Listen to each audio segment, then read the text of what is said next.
നമുക്ക് ഈക്വൽസ് ഉള്ള string മെത്തേഡും double equals തമ്മിലുള്ള ഡിഫറൻസ് എന്താണെന്ന് നോക്കാം.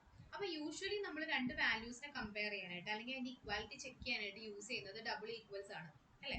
പക്ഷെ സ്ട്രിംഗ് ഒബ്ജക്റ്റിന്റെ കേസ് വരുമ്പോഴത്തേക്കും നമ്മൾ ഡബിൾ ഈക്വൽസ് യൂസ് ചെയ്ത് കഴിഞ്ഞാൽ നമ്മൾ ഉദ്ദേശിക്കുന്ന ഒരു റിസൾട്ട് അല്ല കിട്ടുക.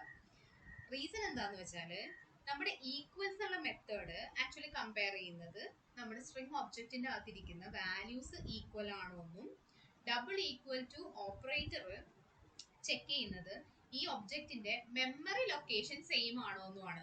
അതാണ് ഡിഫറൻസ്. അപ്പൊ നമുക്ക് രണ്ട് വാല്യൂസിനെ സേവ് ചെയ്യാനായിട്ട് രണ്ട് സെപ്പറേറ്റ് ഒബ്ജക്ട്സ് വേണം അല്ലെ, രണ്ട് സെപ്പറേറ്റ് വേരിയബിൾസ് അല്ലെങ്കിൽ രണ്ട് സെപ്പറേറ്റ് ഒബ്ജക്ട്സ് വേണം.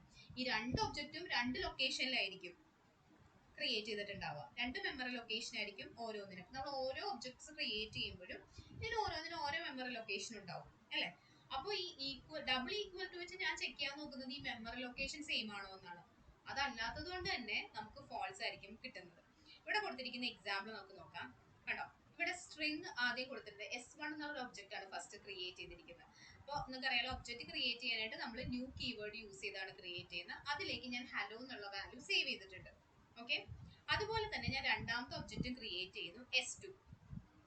അതിലും സിമിലർ ഹലോ തന്നെ കൊടുത്തിരിക്കുന്നത്. രണ്ടും ക്യാപിറ്റൽ ലെറ്റർ ആണ്, സ്പേസ് ഒന്നും അഡീഷണലി ആഡ് ചെയ്തിട്ടില്ല, രണ്ടും സെയിം ആണ് അല്ലെ. ഇനി ഞാൻ S1 ഡബിൾ ഈക്വൽസ് S2 കൊടുക്കുകയാണ്.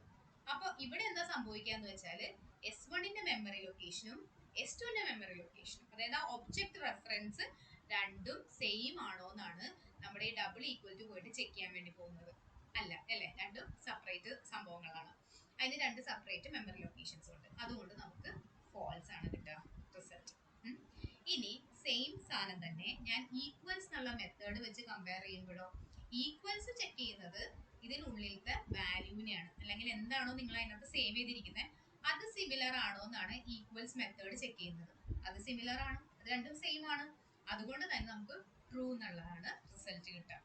ഓക്കെ, അപ്പൊ അതാണ് ഇത് തമ്മിലുള്ള ഡിഫറൻസ്. ഇനി നമുക്ക് ഇതൊന്ന് ട്രൈ ചെയ്ത് നോക്കാം. അപ്പോൾ നമ്മൾ കണ്ട എക്സാമ്പിൾ തന്നെ നമുക്ക് ചെയ്യാം. ആദ്യം സ്ട്രിംഗ് ആണ്. സ്ട്രിങ്ങിന് നിങ്ങളൊരു പേര് കൊടുക്കുക. S1 എന്ന് കൊടുത്തു, ഈക്വൽസ് ന്യൂ സ്ട്രിംഗ് അല്ലെ. ഒബ്ജക്റ്റ് ക്രിയേഷൻ ഞാൻ പറഞ്ഞല്ലോ ന്യൂ എന്നുള്ള കീവേഡ് വെച്ചിട്ടാണ്. ഇനി ഇതിനകത്ത് നിങ്ങൾക്ക് ഇഷ്ടമുള്ള ഒരു സാധനം കൊടുക്കാം. ഞാനിവിടെ ടെസ്റ്റിംഗ് എന്ന് കൊടുക്കുകയാണ്. സ്റ്റേറ്റ്മെന്റ് നമ്മൾ എൻഡ് ചെയ്യാനായിട്ട് സെമിക്കോളൻ കൊടുത്തു. നെക്സ്റ്റ് ഞാൻ അതുപോലെ തന്നെ S2 എന്നൊരു ഒബ്ജക്റ്റ് കൂടി ക്രിയേറ്റ് ചെയ്യുന്നു. ന്യൂ സ്ട്രിംഗ് സെയിം, അതിനുള്ളിൽ ഞാൻ ടെസ്റ്റിംഗ് എന്ന് കൊടുക്കുന്നു. ഓക്കെ, ഇനി എന്തൊക്കെ എനിക്ക് ചെയ്യാനുള്ളത്? രണ്ട് കാര്യങ്ങൾ നോക്കണം.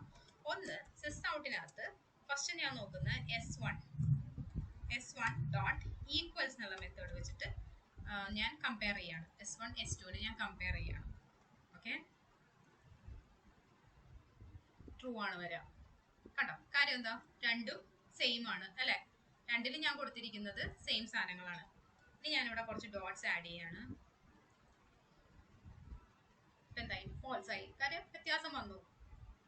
അത് എക്സാക്ട് ചെക്ക് ആണ്ടോ നടക്കാം. അപ്പൊ കുറച്ച് ഭാഗങ്ങൾ മാത്രം ശരിയായി എന്ന് പറഞ്ഞുകൊണ്ട് ഈക്വൽസ് വർക്ക് ആവില്ല, കംപ്ലീറ്റ് ശരിയായിരിക്കണം. അപ്പൊ ഇതിപ്പോ കണ്ടന്റ് മാറിയപ്പോ, വാല്യൂ മാറിയപ്പോഴത്തേക്കും എന്ത് സംഭവിച്ചു? ഇത് ഈക്വൽസ് അല്ലാണ്ടായി അല്ലെ, കണ്ടന്റിൽ വ്യത്യാസം വന്നു. ഇനി വീണ്ടും ഞാൻ തിരിച്ച് രണ്ടും ഒരേപോലെ ആക്കുന്നു.